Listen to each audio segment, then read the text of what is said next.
अभिमान ने जो कारनामा किया है अभी, पता नहीं वो आपको भी कुछ कर बैठता तो। हाँ माँ, सही बात है। हाँ, सुशीला जी की बातों से मुझे बहुत दुख पहुंचा है, बुरा भी लगा है, लेकिन इसमें उनकी कोई गलती नहीं है विशाल जी। गलती मेरी है, जो पराई चीज को अपना समझने की भूल कर बैठी थी। आपने अनु पे हुए हमले का जिम्मेदार मेरे बेटे अभिमान को ठहराया, चुप रही मैं। उसे हवालात में पहुंचाया, चुप रही मैं। यहां तक कि आपने सच जानते हुए कि आपकी खोई हुई बेटी अनु आपको वापस मिल गई है, आपने मुझे कुछ नहीं बताया, मैं तब भी चुप रही।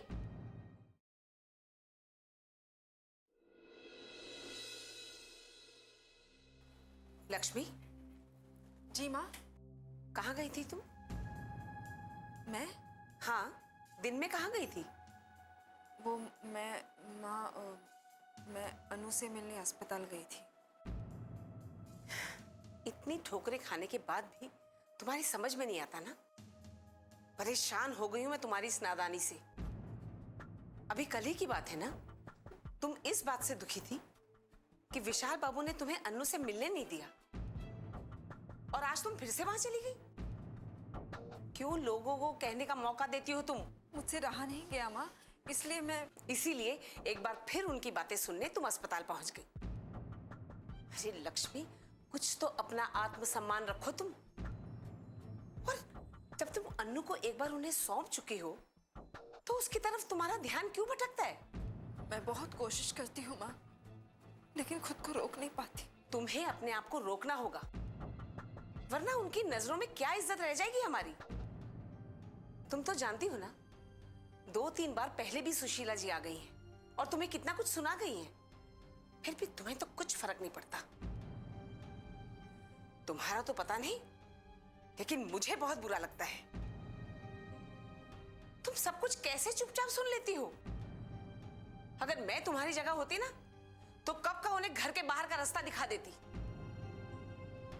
लेकिन मैं क्या करूं, मेरे तो हाथ बंधे हुए हैं तुम्हारी वजह से। जब अपना ही सिक्का खोटा हो तो किसी और को क्या कहें? बस अब बहुत हो गया लक्ष्मी। अब तुम्हें ही तय करना होगा आखिर तुम चाहती क्या हो। बस करो वसुंधरा, लक्ष्मी पहले से ही बहुत परेशान है, उसे और ताने मत मारो तुम। माता पिता की सीख ताने ही लगती है। लेकिन एक बात मैं कहती हूं ठाकुर साहब, मैं जो कुछ कह रही हूं ना, उसमें इसी की भलाई है। जितना लगाव इसका अनु के प्रति रहेगा ना, उतना ही दुख पहुंचेगा इसे। और अगर मेरी बात मानेगी और अनु से दूरी बना लेगी, तो इसे ही दर्द कम होगा।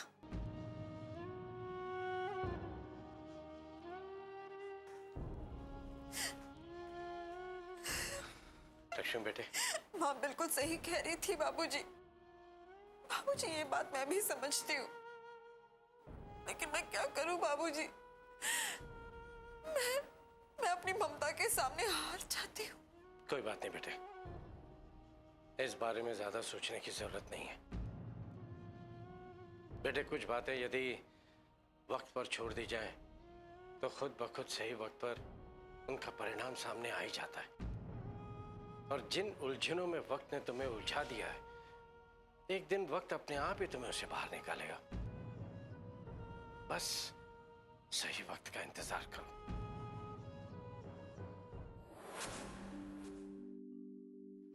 अपराजिता। अरे अंकल, आप यहाँ? सब ठीक तो है?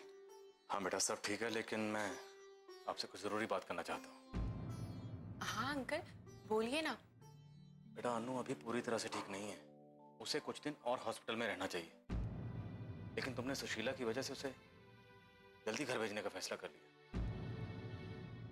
अंकल, कल मैंने आपकी और माँ की बात सुन ली थी। जो आपका डर था वो बिल्कुल सही था। सुशीला आंटी बिल्कुल बर्दाश्त नहीं कर पाएंगी कि अनुदी के करीब कोई और जाए। वो बिल्कुल सहन नहीं कर पाएंगी कि उनकी जगह अनुदी की देखभाल कोई और करे। इसीलिए आपने माँ को यहाँ से चले जाने के लिए कहा था ना? हाँ, लेकिन बाद में मुझे अपनी गलती का एहसास हुआ, इसलिए जब लक्ष्मी जी आई तो मैंने उन्हें अनु को मिलने दिया। और उसके बाद क्या हुआ अंकल? आपने देखा जब सुशीला आंटी ने माँ को अन्नू दी को अपने हाथों से खाना खिलाते देखा तो वो कितना दुखी हो गई थी। मैंने भी नोटिस किया था अंकल, आंटी अन्नू दी को लेकर बहुत पॉजेसिव है। उन्हें माँ का यहाँ आना, अन्नू दी की देखभाल करना बिल्कुल अच्छा नहीं लगता। पता नहीं क्या करूं, समझ में नहीं आ रहा। सुशीला को इतनी बार समझा चुका हूं लेकिन कोई फायदा नहीं अंकल, माँ भी कई बार बात कर चुकी है। माँ ने कई बार समझाया लेकिन आंटी अन्नू दी को लेकर बहुत इनसिक्योर है। उन्हें कुछ भी कहना बेकार है। इसीलिए जो आंटी चाहती है, जैसा चाहती है वैसा हो। और अगर अनु दी घर चली जाएंगी तो आंटी को तसल्ली रहेगी। लेकिन बेटा, मैं अनु के ट्रीटमेंट को लेकर परेशान हूं। मैं जानता हूं उसके टांके अभी तक पूरी तरह से ठीक नहीं हुए हैं। सुशीला जो भी कर रही है भावना में आकर कर रही है। अनु अभी भी ठीक नहीं है। अंकल जी, आप बिल्कुल चिंता मत कीजिए।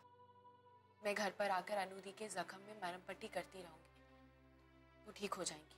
थैंक यू बेटा, गॉड ब्लेस यू। इसमें थैंक यू की बात अंकल।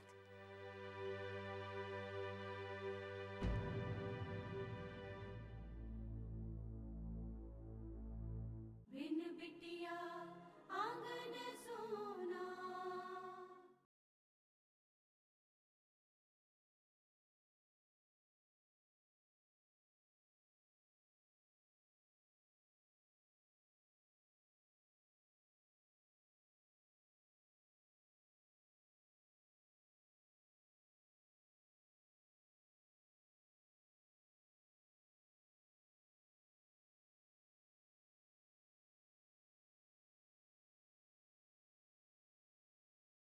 बिन बिटिया आंगन सोना।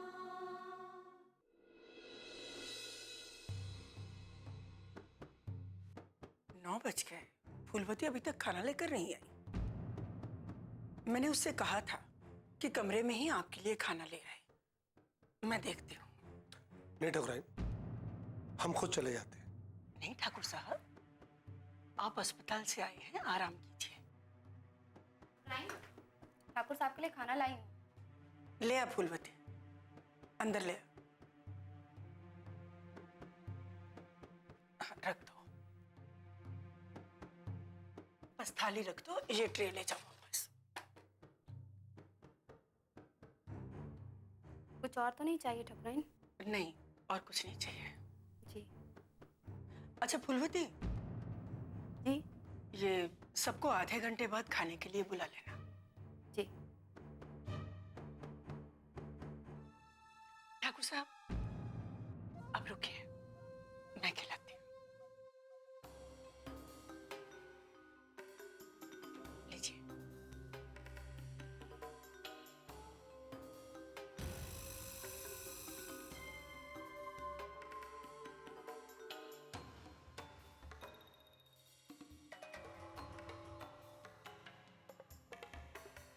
क्या हुआ ठाकुर साहब? कुछ नहीं ठाकुराइन, हमने क्या नहीं किया है तुम्हारे साथ। कभी तुम्हें इंसान नहीं समझा। अपने जिद और घमंड के आगे हमेशा तुम्हारे अस्तित्व को कुचला है हमने। उसके बाद भी तुम इस अपाहिज की सेवा कर रही हो। क्यों ठाकुराइन, क्यों? ठाकुर साहब, ऐसी बातें मत कीजिए। मैं तो जब से इस परिवार में आई हूं अपना फर्ज निभाती आई हूं और आगे भी निभाती रहूंगी। काश काश कि हमने भी अपना फर्ज निभाया होता ठाकुराइन, तो आज ये दशा नहीं होती हमारी। ठाकुर साहब, चिंता मत कीजिए, सब ठीक हो जाएगा। लीजिए।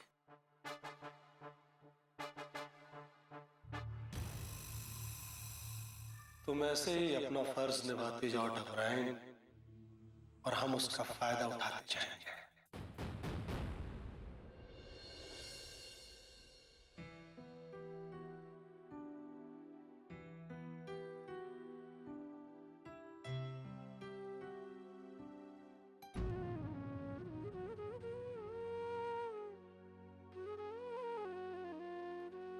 माँ की को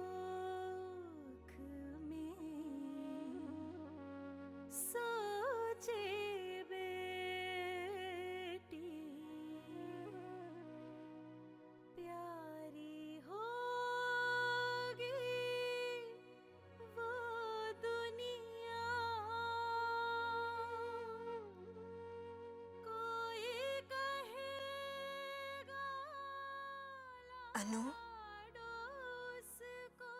मुझे पता है अनु, इस वक्त तुझे मेरी सख्त जरूरत है। पर मुझे माफ कर देना बेटा, मैं नहीं आ सकती। लेकिन अनु, मैं हमेशा तेरे साथ हूँ, तेरे पास हूँ।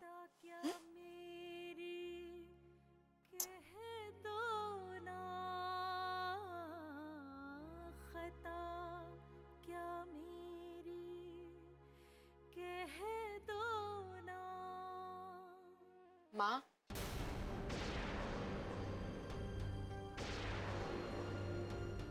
अरे अपराजिता, बेटा तू कब आई? पता है, एक पल के लिए तूने मुझे डरा ही दिया। माँ, डरता वो इंसान है जो किसी गहरी सोच में डूबा हो।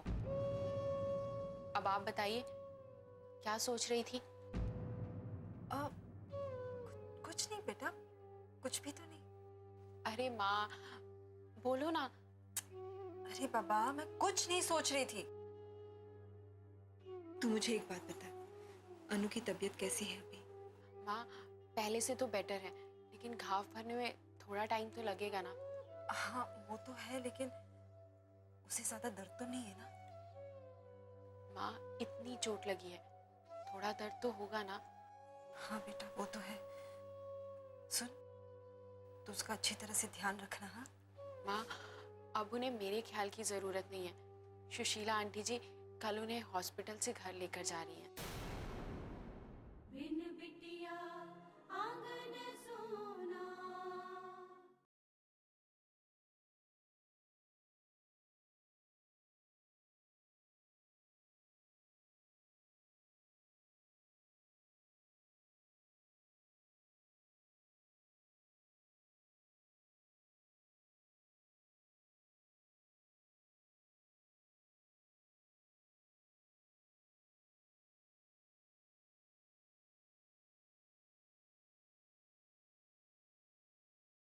बिन बिटिया आंगन सोना। सुन, तो उसका अच्छी तरह से ध्यान रखना। हाँ माँ, अब उन्हें मेरे ख्याल की जरूरत नहीं है। सुशीला आंटी जी कल उन्हें हॉस्पिटल से घर लेकर जा रही हैं। क्या सुशीला जी अनु को घर ले जा रही है? हाँ माँ, वो बहुत परेशान रहती थी, घर से हॉस्पिटल के बहुत चक्कर लगते थे ना, इसलिए। तो क्या हुआ बेटा? चक्कर लग रहे थे तो फिर इलाज नहीं होगा क्या अस्पताल में? ऐसा थोड़ी होता है अपराजिता।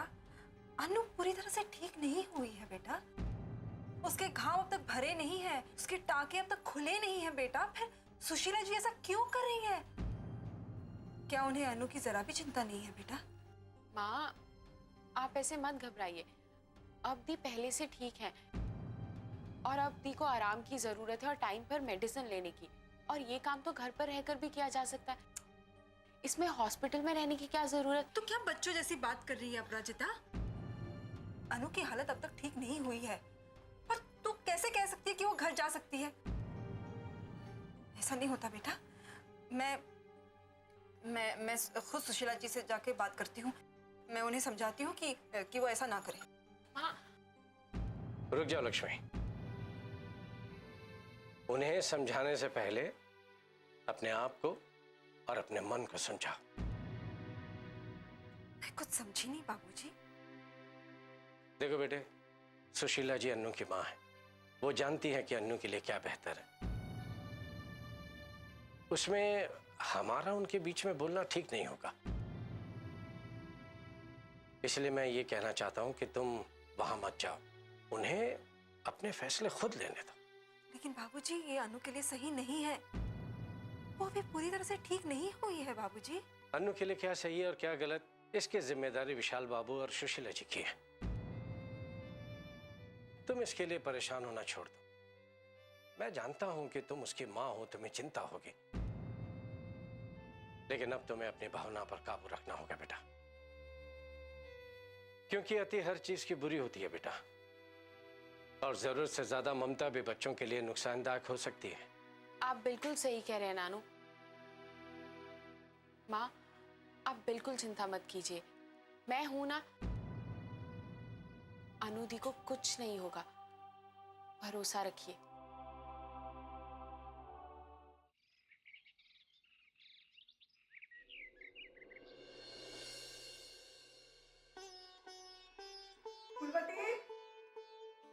फूलवती।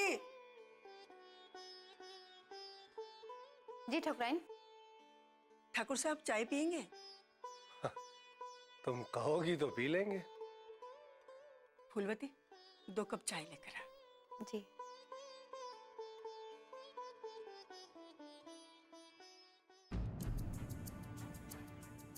अरे ये गमला कैसे टूट गया?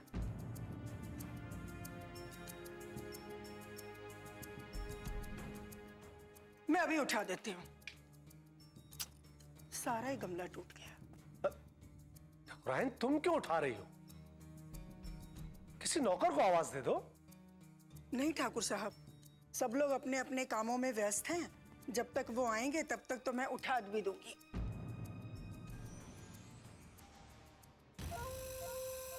आज भी कोई ड्रामा करना होगा जिससे हम इन लोगों की दया का पात्र बन जाए, और ना चाहते हुए भी फिर ये लोग हमारी बातों को मना ना कर पाए। अखबार, आज इस कागज का ही सहारा लेना यही सही रहेगा।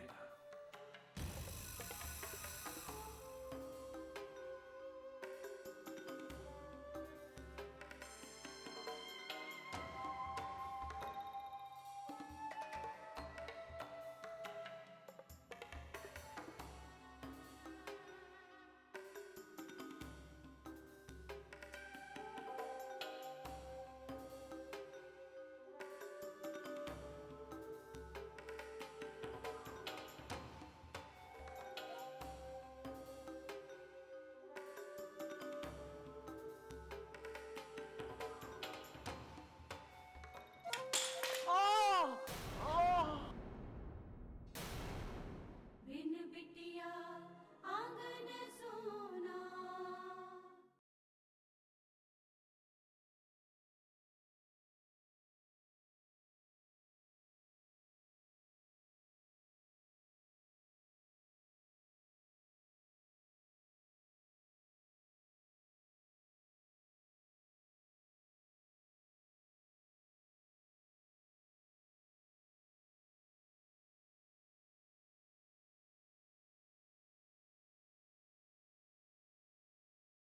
बिन बिटिया आंगन सोना।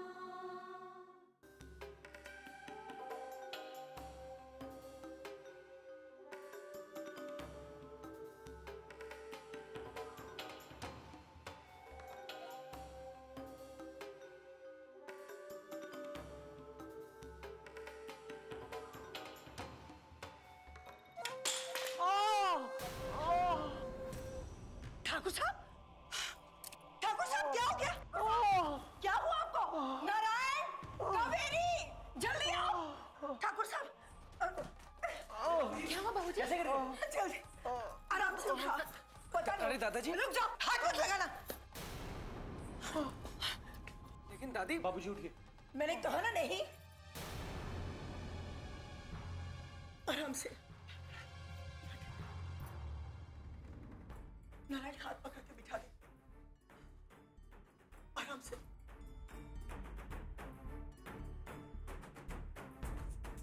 ये आपने अच्छा नहीं किया दादा।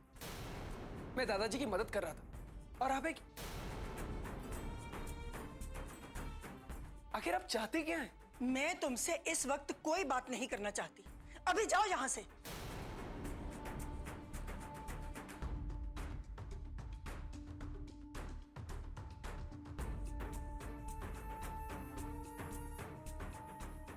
आज अपने इस नाटक की वजह से हम कुछ कह नहीं सकते ना, इसीलिए ये लोग फायदा उठाकर अभिमान को अपमानित कर रहे हैं।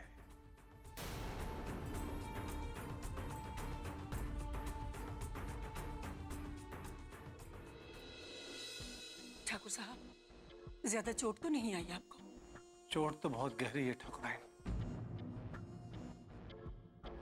लेकिन शरीर पर नहीं, आत्मा पर है उसके घाव।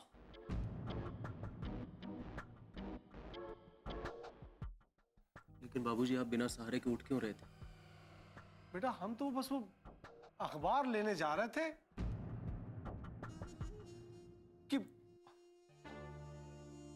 क्या बताएं, इतने लाचार और मजबूर हो गए हम कि खुद से कुछ भी नहीं कर पा रहे हैं। बोझ हो गए हैं तुम लोगों के ऊपर। ऐसा मत कहिए ठाकुर साहब, हम हैं ना आपके साथ। आप किसी पर कोई बोझ नहीं है।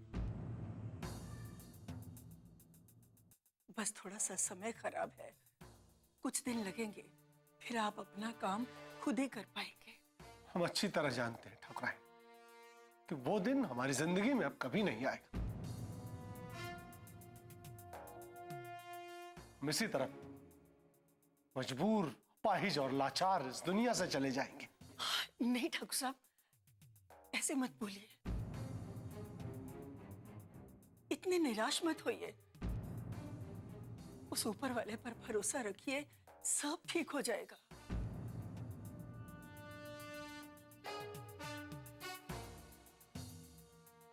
ठीक तो होगा ये ठाकुराइन।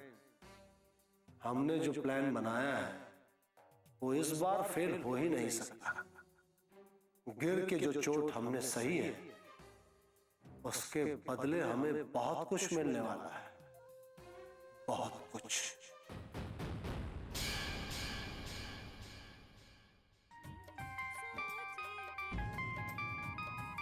किसका फोन है? माँ, कोई नाम नहीं आ रहा। हमने कभी सोचा भी नहीं था कि सब पर बोझ बन जाएंगे। इस तरह की बातें क्यों कर रहे हैं आप ठाकुर साहब? सही तो कह रहे हैं, क्या गलत है? मैं परेशान हूँ। अनु क्यों ऐसा कर रही है? अचानक क्या हो गया अनु को? वो ठीक तो है ना? कहीं उसे कुछ हो गया तो? मुझे बहुत चिंता हो रही है अपराजिता। बस बस माँ, अपनी सोच को यहीं रोको। मैंने तो आपको पहले ही कहा था ठाकुर साहब, जब तक आपके घर में लक्ष्मी, दुर्गा और सरस्वती का वास नहीं हो जाता, आप लोग इसी तरह परेशान होते रहेंगे।